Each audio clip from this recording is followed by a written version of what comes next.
Hello dear student, কেমন আছো? I hope প্রত্যেকে শুধু ভালো না, ভীষণ ভালো আছো। স্ক্রিনের ওপর একটা প্রশ্ন দেখা যাচ্ছে, তাই না? সেই প্রশ্নটা আমরা মন দিয়ে পড়বো, বুঝবো, তারপর অঙ্কটা প্র্যাকটিস করবো। ওকে, চলো কি বলেছে দেখো। বলেছে যে এ বি সি ডি চতুর্ভুজে A B B C C D D A বাহুর মধ্যবিন্দু যথাক্রমে P Q R S. Okay, তবে পি আর ও কিউ এস পরস্পরকে স্পর্শ করে, ছেদ করে, সমদ্বিখণ্ডিত করে, সমান্তরাল করে। চলো প্রথমে এ বি সি ডি একটা চতুর্ভুজ অঙ্কন করে নিই। ঠিক আছে, এই সাপোজ মনে করো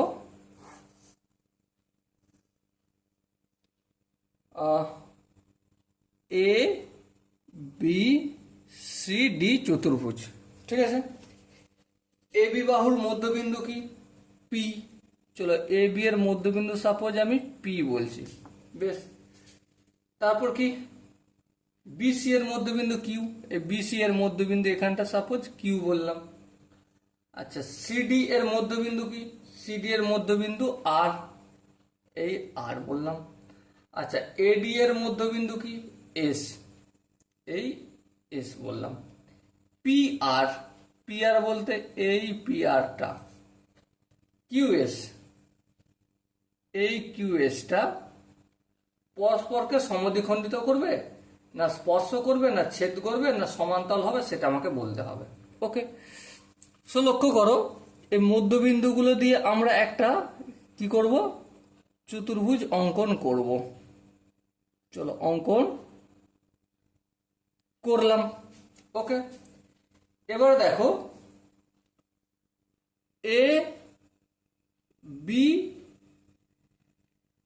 সি ডি, এই যে চতুর্ভুজ, এর কি আছে? কর্ণ আছে। হ্যাঁ, এর আমি বিডি কর্ণ ধরে একটা কাজ করব। ওকে, তাতে বোঝাতে সুবিধা হবে। দেখো এখানে একটা ত্রিভুজ পেয়েছি এ বি ডি, মানে এ বি ডি একটা ত্রিভুজ পেলাম। হ্যাঁ ঠিক, এই ত্রিভুজের একটা গল্প আছে। গল্পটা কি? এই ত্রিভুজের যে পি আর এস বিন্দুটা, এটা এ বি ডি ত্রিভুজের এ বি বাহুর মধ্যবিন্দু হচ্ছে পি, আবার এডি বাহুর মধ্যবিন্দু এস। তার মানে কি? তার মানে এটাই যে P S equal to half of BD. হ্যাঁ ঠিক, পিএসটা বিডি এর অর্ধেক হবে, কারণ দ্বিতীয় বাহুর অর্ধেক। এই ফর্মুলাটা আমরা জানি প্রত্যেকে। আবার আবার কি? আবার দেখো ত্রিভুজ বিসিডি, বিসিডি এর এই যে কিউ আর বাহুটা, কিউ আর বাহুটা বিডি এর হাফ। হ্যাঁ, হাফ অফ বিডি। কি করে? মধ্যবিন্দু সংক্রান্ত উপপাদ্য, যে কোনো ত্রিভুজের দুটো বাহুর মধ্যবিন্দু পরস্পর বিন্দু দুটি সংযোজক হলে তৃতীয় বাহুর কি হবে? সমান্তরাল হবে এবং অর্ধক হবে। তাহলে এই বিসিডি এর বাহুর প্রথম বিন্দু হচ্ছে প্রথম বাহু হচ্ছে বিসি, এর মধ্যবিন্দু কিউ, আর দ্বিতীয় বাহু হচ্ছে সিডি, যার মধ্যবিন্দু আর। ঠিক আছে, এবারে এই দুটো সংযোজক সরলরেখা কিউ আর কে যুক্ত করলাম বিডি দিয়ে, সরি কিউ আর কে যুক্ত করলাম, যুক্ত করে তৃতীয় বাহু কোনটা? বিডি। বিডির সমান্তরাল হবে কিউ আর, আর বিডি এর অর্ধেক হবে কিউ আর। ব্যাস, এইটা তো আমরা প্রত্যেকে জানি। হ্যাঁ ঠিক, এবার দেখো এটাকে 1 নম্বর ইকুয়েশন আর এটাকে আমি 2 নম্বর ইকুয়েশন করে কি পাবো? পাবো এটাই যে P S equal to Q R. দেখো বিডি এর অর্ধেক কোনটা? পিএস। আবার বিডি এর অর্ধেক কোনটা? Q R. তাহলে এই দুটো কি হলো? ইকুয়াল হলো কি হলো না? হ্যাঁ, ইকুয়াল হলো। বেশ, আবার একইভাবে আমরা নিশ্চয়ই এটা বলতে পারবো, কোনটা? যে P Q equal to S R. কারণ আমি এসিটা যদি অঙ্কন করি বাহুটা, ঠিক আছে, এসি কর্ণটা যদি অঙ্কন করি, তাহলে এখান থেকে যেমন এইভাবে দেখিয়েছি তেমন এটা দেখাতে পারবো কি পারবো না? অবশ্যই দেখাতে পারবো। ওকে,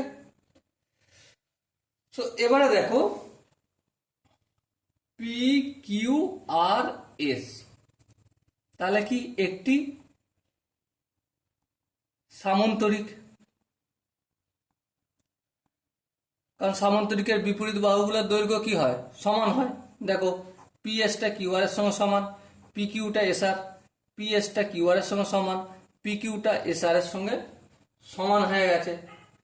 এবারে সামান্তরিকের যদি বিপরীত বাহু সমান্তরাল সরি সমান দেখালাম, দেখানোর পর তাহলে পি আর, এই যে পি আর আর কিউ এস সামান্তরিকের কর্ণগুলো কি হয়, পরস্পরকে সমদ্বিখণ্ডিত করে তো নাকি, অর্থাৎ পি আর এবং কিউ এস পরস্পরকে সমদ্বিখণ্ডিত করে। মুদ্রা কথা কি, সামান্তরিকের কর্ণদ্বয় পরস্পরকে সমদ্বিখণ্ডিত করে। সামান্তরিক বলতে পি কিউ আর এস একটা সামান্তরিক প্রমাণ করলাম। এবার তার কর্ণ কোনটা, পি আর এবং কিউ এস, সেটাই তো জিজ্ঞাসা করেছিল যে পি আর এবং কিউ এস পরস্পরকে কি করবে, স্পর্শ করবে, সমদ্বিখণ্ডিত করবে, ছেদ করবে, সমান্তরাল। তাহলে কি হবে, যেহেতু পি কিউ আর এস একটা সামান্তরিক, সেহেতু এর কর্ণ হচ্ছে পি আর কিউ এস, এই দুটো পরস্পরকে সমদ্বিখণ্ডিত করবে। Okay, so dear student, I hope এই কোশ্চেনের প্রতিটা স্টেপ বোঝা গেছে। যদি কোনো স্টেপ বুঝতে অসুবিধা থাকে, ডাউট থাকে, কনফিউশন থাকে, তাহলে কি করতে হবে, কমেন্টে অবশ্যই জানাতে হবে। ওকে, সো ডিয়ার স্টুডেন্ট, দেখা হচ্ছে পরবর্তী সেশনে। ততক্ষণ পর্যন্ত ভালো থেকো, সুস্থ থেকো এবং জয় হিন্দ।